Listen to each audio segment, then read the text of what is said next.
Oke, hari ini aku mau bagi tutorial bagaimana cara membuat soal ujian online ya, menggunakan Google Drive.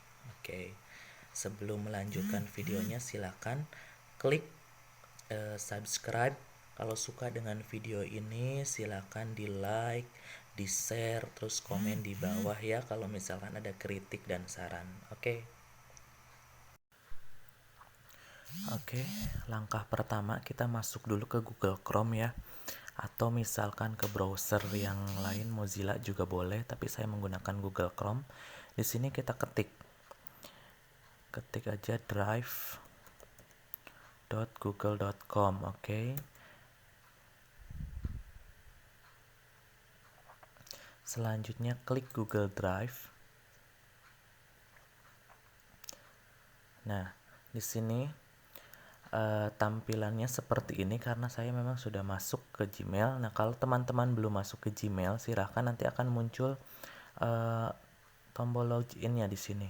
Nah, kita tinggal masuk aja, buka drive-nya ya.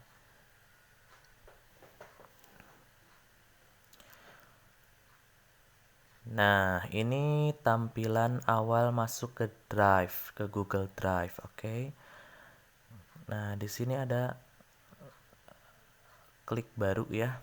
Di sini ada tulisan baru, tinggal kita klik aja. Oke.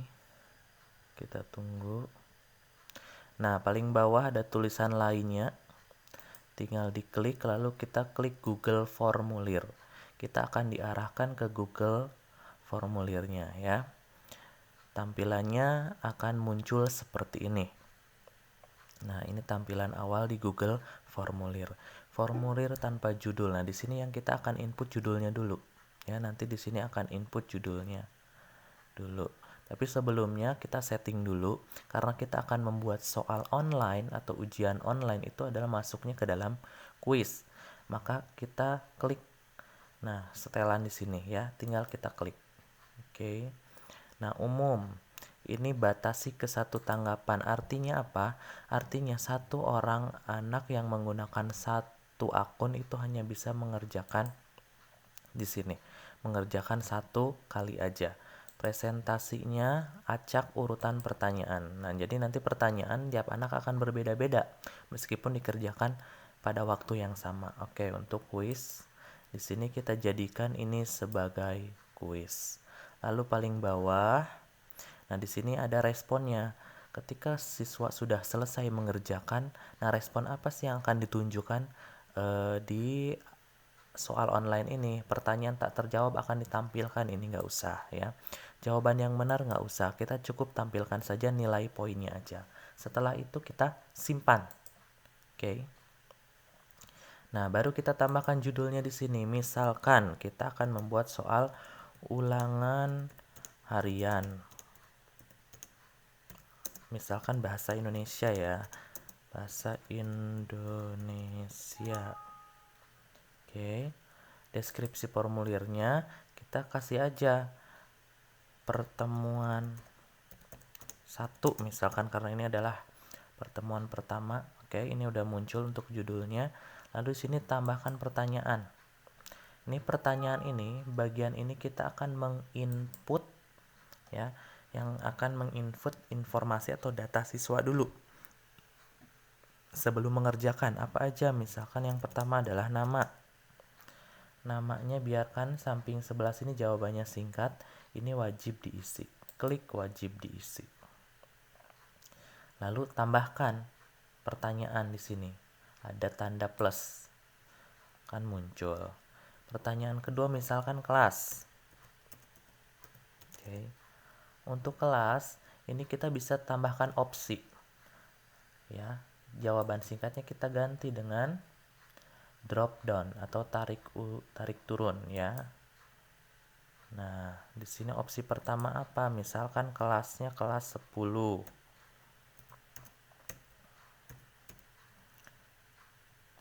Yang kedua kelas 11. Yang ketiga kelas 12. Oke, ini udah cukup. Terus ini kita kasih juga centang atau klik wajib diisinya ya. Oke. Setelah itu kita tambah lagi. Nah, ini juga yang paling penting, token atau passwordnya.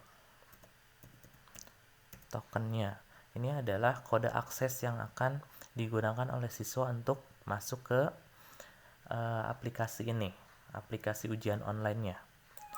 Oke, misalkan ini udah jawaban singkat, lalu di bawahnya klik wajib isi, terus klik tanda titik 3 di sini di pojok ya. Klik validasi respon. Di validasi respon ininya kita ganti jangan angka, misalkan teks ya. Jadi teks itu meliputi apa? Meliputi huruf dan angka. Kita di sini bikin passwordnya atau tokennya, misalkan 12345AB.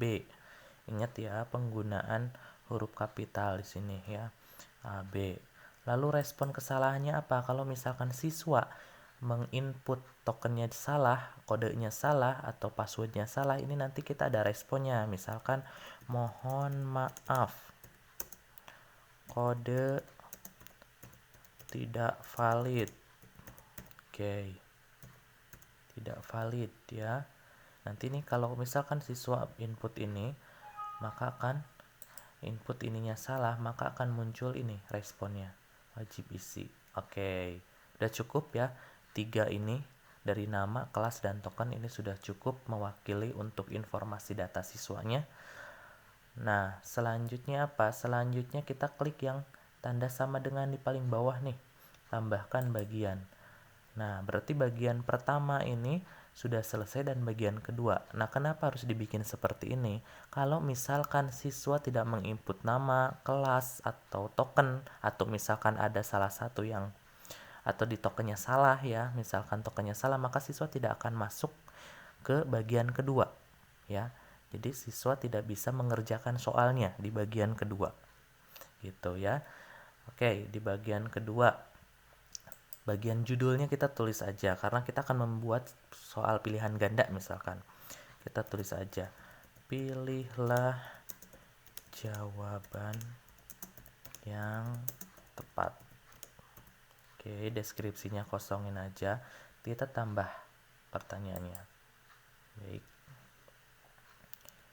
Oke, nah pertanyaannya kita tambah di sini ya. Ini kita masuk ke soal pertama. Di sini saya udah ada beberapa soal, sudah buat beberapa soal ya.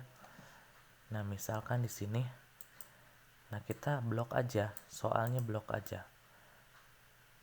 Blok soalnya aja, CTRLC atau copy ya. Kita pindahkan ke sini, paste.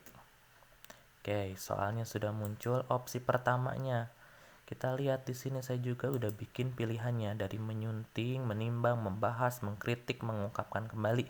Nah, ini yang akan kita masukkan. Bisa di-input satu-satu atau lebih simpelnya kita klik semuanya aja di blok ya. Kelimanya ini, kelima optionnya ini kita blok. Lalu kita copy. Kita pindahkan ke sini, paste. Muncul secara otomatis 5 pilihan di sini. Karena tadi kita sudah mengisi keterangannya kuis, ini jadikan sebagai kuis. Di sini ada kunci jawaban. Artinya apa? Ketika kita input kunci jawaban di sini, maka nanti akan otomatis jawabannya soalnya itu akan mengeluarkan nilai ya. Di sini kita kasih poin misalkan 10. Nih, untuk poinnya 10 untuk satu soal ini. Lalu apa? Kita pilih jawabannya A ya, menyunting. Oke, selesai. Oke, satu soal sudah selesai. Tambahkan lagi soal yang lain. Ya, caranya dengan klik ini. Berapa soal silahkan ditambahkan di sini. Oke, ini cukup satu soal dulu. Baik, langkah selanjutnya ketika kita sudah selesai ya, ini kita sudah selesai misalkan input soalnya sudah selesai. Nah, ingin melihat tampilannya dulu. Nah, ini bisa diperhatiin jauh dulu atau preview dulu ya. Kalau kata kita kalau mau print itu biasanya print preview, sebelum di print kita bisa lihat dulu. Nah, di sini kita klik tanda mata seperti ini. Nah, oke, ini misalkan tampilan ketika siswa sudah membuka, ya, ketika sudah membuka soalnya. Nah, ini bagian pertama yang tadi saya bilang. Ini adalah bagian pertama berisi informasi siswa. Ada nama, ada token, ada kelas. Namanya misalkan saya isi Jasam. Tokennya tadi apa? Tokennya kan tadi 1, 2, 3 AB huruf kapital semua. Nah, kalau misalkan ya, kalau misalkan salah 1, 2, 3, 4 A, B. Oke. Kelasnya kita pilih, maka akan ada respon ini. Mohon maaf, kode tidak valid. Ya, ini kalau salah. Nah, tadi apa kodenya? 15 AB. Nah, sekarang kita pilih kelasnya, kelas 11 misalkan. Nah, ini sekarang nggak ada, ya, nggak muncul keterangan tidak validnya karena ini udah betul. Lalu klik selanjutnya. Nah, siswa bisa melanjutkan. Nah, muncul soalnya. Ya, kita muncul soalnya. Jawabannya apa tadi? Misalkan jawabannya A. Kirim. Nah, sudah selesai. Ulangannya sudah selesai. Ini lihat scores.